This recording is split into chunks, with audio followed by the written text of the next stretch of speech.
Imagine yourself in a palace. Grand walls, rich tapestries, whispers of power and intrigue in every corner. But beneath all this pomp and circumstance hides a secret so grotesque, so humiliating, that it defies human comprehension. It's not about gold nor political betrayal. It's about flesh and the horrors of genetics, an intimate burden that shaped the destiny of an entire nation. In 1834, in the labyrinths of the Madrid palace, a king lies dead. But the darkest story of his life is just beginning. You, as the royal physician, are called to a task beyond your wildest imagination. A queen regent, with tears in her eyes, makes a request that chills your blood. Your hands tremble as you approach the bed where Ferdinand VII's body lies. Even in death, the man who terrorized Spain for 2 decades seems to mock you, but it's not his face that holds your attention. It's what lies beneath the silk sheets, that which defined his reign as much as his cruelty, his paranoia, or his betrayals. An anatomical anomaly that historians would whisper about for centuries, but never dare record in their official annals. This is the tale of what happens when absolute power meets physical imperfection, of how an intimate secret can become a national curse, and of the devastating human cost of trying to hide the truth. Are you ready to unravel the secrets of a monarch whose deep, intimate insecurities turned a nation upside down? To understand the tragedy of Ferdinand VII, it's crucial to understand that he was born under a genetic curse, not by witchcraft or divine wrath, but by the poisonous legacy of centuries of royal inbreeding. The Spanish Habsburgs and Bourbons spent generations marrying cousins to cousins, uncles to nieces, creating a genetic nightmare that manifested in everything from mental instability to physical deformities. Ferdinand emerged from this toxic bloodline as the very embodiment of royal decay. Born at El Escorial Palace on October 14, 1784, he was the product of Charles IV and Maria Luisa of Parma, a couple whose own marriage was an arrangement between first cousins. The genetic lottery was rigged from the start, and Ferdinand would pay the price in the most intimate and humiliating way possible. As he grew, it became painfully clear that nature had played a particularly cruel joke on the future King of Spain. His intimate anatomy began to develop in ways that defied the medical understanding of the time. By his teenage years, court physicians were already whispering about the royal anomaly, a disfigurement so massive and strangely formed that it seemed almost alien in its proportions. Contemporary medical records, kept secret for centuries in Vatican archives, describe Ferdinand's endowment in clinical terms that, nevertheless, convey the horror of his condition. One physician wrote, "His Royal Highness is afflicted with a member of such extraordinary dimensions and peculiar form that intimate relations may prove challenging." Another was more direct. "The prince's organ resembles nothing so much as a billiard cue, thin as sealing wax at its base, thick as a man's fist at its extremity, and long enough to serve as a walking stick." Imagine the overwhelming shame this young prince must have felt. In an era when male anatomy was judged by classical Greek standards, where smaller was considered more refined, more aristocratic, Ferdinand's condition marked him as a freak of nature. What many modern men might envy became a source of profound humiliation for the future King of Spain. Ferdinand's childhood was a masterclass in dysfunction that would have broken a stronger man, but which instead forged a tyrant. His father, Charles IV, was weak-willed and preferred hunting to ruling. His mother, Maria Luisa, was a woman of voracious appetites who openly flaunted her affair with Manuel de Godoy, Spain's de facto ruler. Young Ferdinand observed this daily humiliation, absorbing lessons about power, betrayal, and the weakness of trust. But it was his physical abnormality that truly shaped his character. The court buzzed with whispers about the prince's condition. Servants giggled behind their hands, courtiers made subtle jokes, and foreign diplomats reported back to their masters about the Spanish embarrassment. Ferdinand learned early that he was an object of mockery, that his most intimate self was a source of amusement for others. This humiliation bred a deep, festering resentment that would later manifest in his treatment of Spain itself. Ferdinand began to see mockery everywhere, in the respectful bows of his subjects, in the formal addresses of his tutors, in the arranged smiles of potential brides. His paranoia was not entirely unjustified. People really were laughing at him, though not always for the reasons he imagined. The prince's tutors noticed disturbing changes in his behavior as he entered adolescence. He became secretive, vindictive, and cruel to those who served him. Servants who displeased him were dismissed or, worse, disappeared completely. Ferdinand was learning to use the power of his position to compensate for the powerlessness he felt about his own body. One particular incident, recorded in the memoirs of a court chaplain, reveals the growing darkness in Ferdinand's soul. When a young page accidentally walked in on him, changing clothes, Ferdinand did not simply dismiss him. He had the boy flogged and his family exiled from Madrid. The message was clear. No one could witness the prince's shame and remain unpunished. Can you feel the wave of contempt and fear he spread? The way personal humiliation transformed into tyranny? How much intimate pain can corrupt a man's soul and turn him into a monster for others? This is the tragedy of Ferdinand's soul. Marriages of agony, the price of succession. As Ferdinand reached marriageable age, the full extent of his anatomical challenge became clear to the royal physicians. The secret notes of Dr. Francisco Flores, the king's personal doctor, provide a disturbing window into the medical reality of Ferdinand's condition. The implications for Ferdinand's future as a husband and father were immediately obvious. Normal intimate relations would be impossible without significant medical intervention and specialized equipment. Royal craftsmen were secretly commissioned to create what they euphemistically called marital aids, specially designed cushions and supports that would allow Ferdinand to function sexually without causing serious injury to his future wives. But the physical challenges were only part of the problem. Ferdinand's condition had psychological ramifications that went far beyond the bedroom. He became obsessed with potions and elixirs that promised to normalize his anatomy or enhance his fertility. He spent fortunes on charlatans, consuming bizarre mixtures that inevitably failed.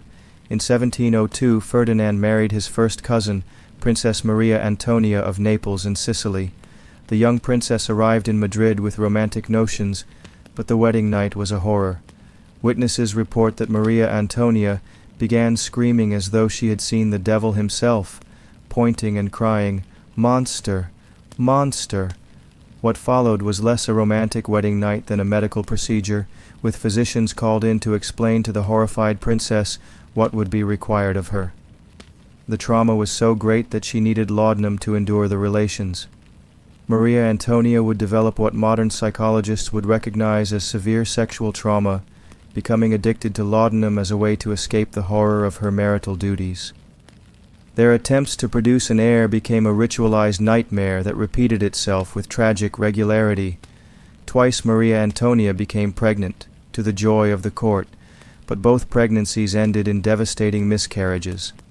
The queen never fully recovered, and her addiction to laudanum became so severe that she was essentially a ghost for the remaining 2 years of her life.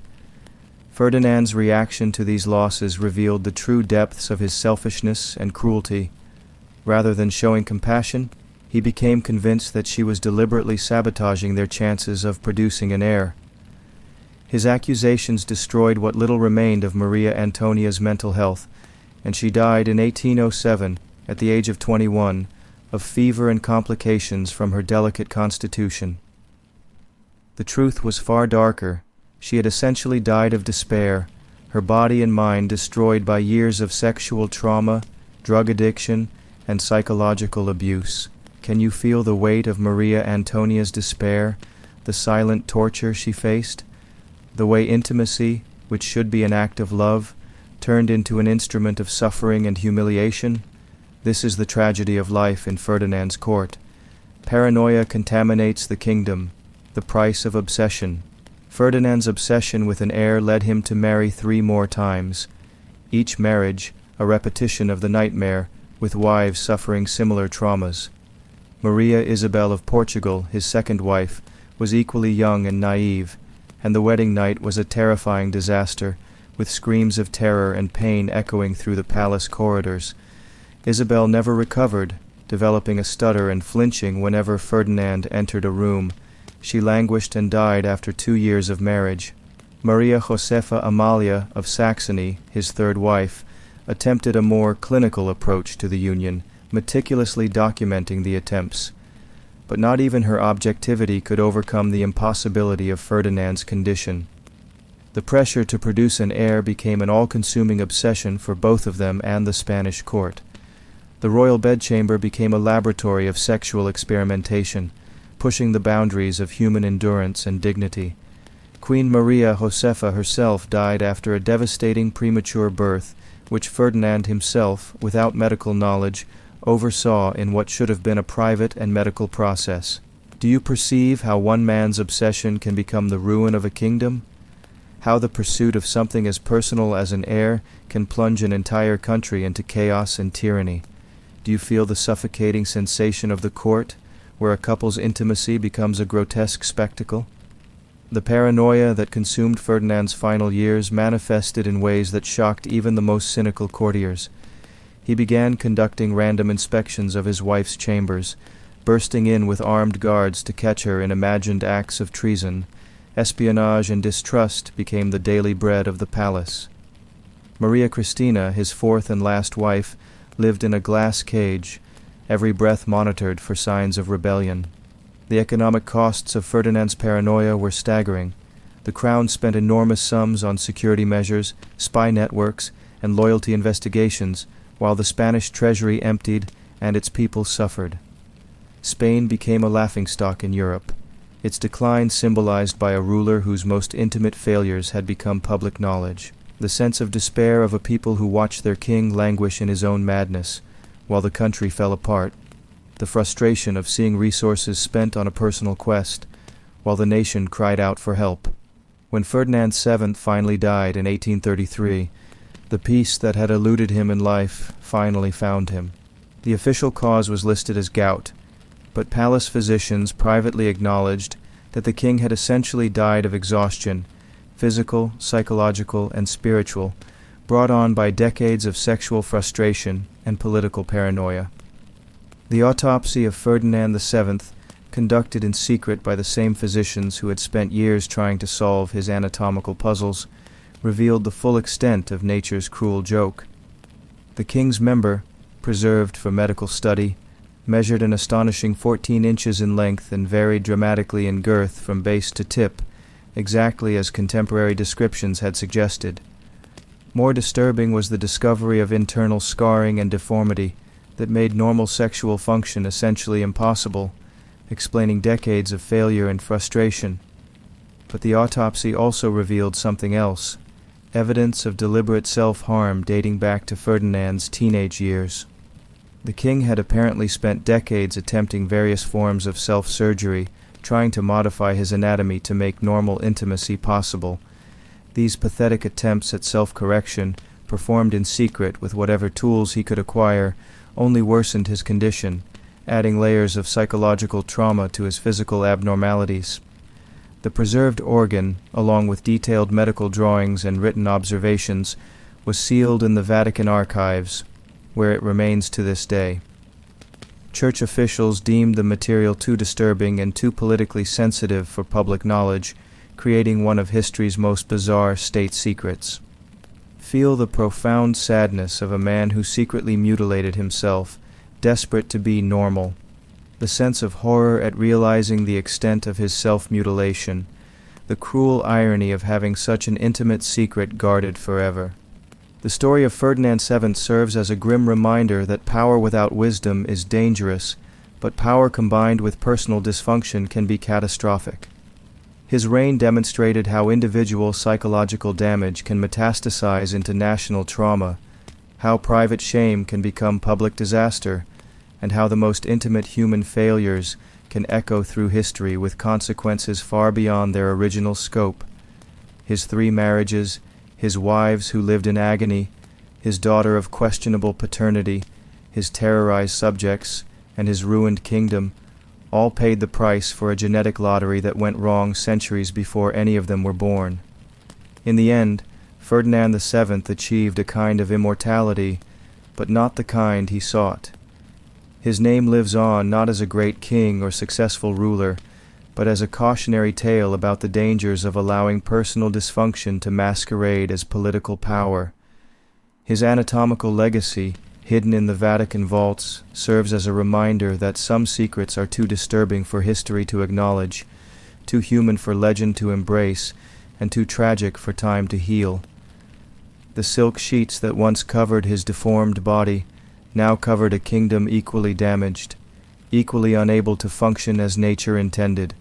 Ferdinand VII finally found peace, but he left behind a Spain that would struggle for generations to recover from the intimate disasters of his troubled reign.